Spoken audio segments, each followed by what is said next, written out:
Hello, in this video I'm gonna show you how you can enable and disable the power button shortcuts on Samsung Galaxy S24 Ultra. There are two shortcuts for the side button or the power key, and we can manage them by going to the settings.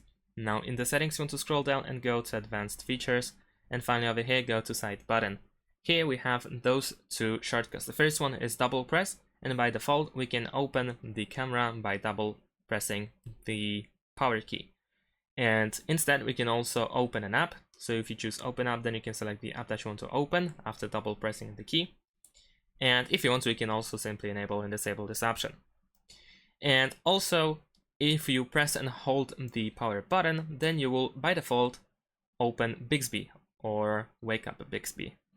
And if you want to switch it to the power off menu, then of course over here you have this option. So now if you press and hold the power button, then you will see the power menu.